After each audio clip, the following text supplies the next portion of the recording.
انسان کھاتا ہے، جتنا انسان پیتا ہے، جتنی اپنی جائز خواہشات پر بھی عمل کرتا ہے، اسی قدر اس کی مادیت مضبوط ہوتی ہے، اس کی حیوانیت ابھر کر سامنے آتی ہے۔ تو اللہ تعالیٰ نے یہ ایک مہینہ ایسا مقرر کیا ہے کہ اس میں انسان کی جائز خواہشات پر بھی پابندی لگا دی کہ کھانا نہیں ہے، پینا نہیں ہے، حقوق زوجیت ادا نہیں کرنے۔ کیوں؟ تاکہ انسان کی جو مادیت ہے، اس کی جو بہیمیت ہے وہ پس پشت جائے، اور اس کے اندر جو اللہ نے ملکوتیت کا جوہر رکھا ہے وہ سامنے آئے۔ اللہ تعالیٰ جب کسی مقبول بندے کو اپنا وصل نصیب فرماتے ہیں تو اس کی پاکیزگی اور طہارت کو پہلے اپنے عروج تک پہنچایا جاتا ہے۔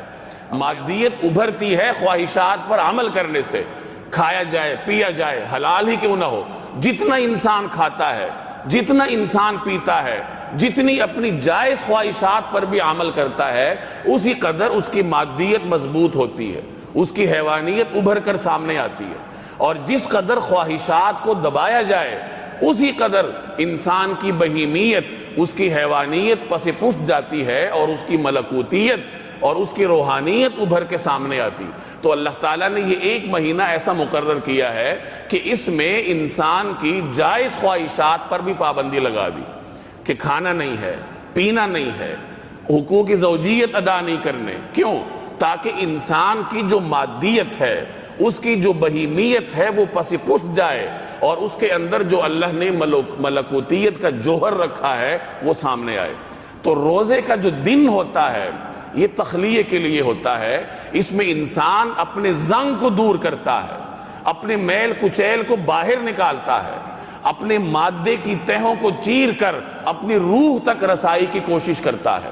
اور جب دن گزرتا ہے اور رات آتی ہے تو رات تحلیہ کے لیے ہوتی ہے، رات پھر اپنے آپ کو مزین کرنے کے لیے ہوتی ہے کہ دن بھر انسان نے جو مشقت کی ہے اپنی حیوانیت کو دبانے کے لیے، اپنی بہیمیت کو شکست دینے کے لیے، اپنی روحانیت کو سامنے لانے کے لیے جو جد و جہد کرتا رہا ہے، اب اس کا انعام اس کو ملے گا کہ تراویح کی شکل میں اللہ تبارک و تعالیٰ کے قرب اور وصل کو حاصل کرے۔ اسی لیے اسلاف میں سے ایسے حضرات بھی گزرے ہیں جو رمضان کی راتوں کو اس کے دن سے افضل کہتے تھے۔ بڑی بدقسمتی ہوگی کہ اگر کوئی شخص سارا دن روزہ رکھتا ہے، اپنے آپ کو رذائل سے پاک کرتا ہے، اور پھر جب رب کے دربار میں کھڑے ہونے کا وقت رات کو آتا ہے تو وہ جا کے بستر پر سو جاتا ہے یا خوش گپیوں میں مصروف ہو جاتا ہے۔ تخلیہ میں تو لگا رہا، اور جب تحلیہ کی باری آئی، مزین کرنے کی باری آئی، تو پھر بدقسمتی اور شقاوت جو ہے اس کو لے ڈوبی۔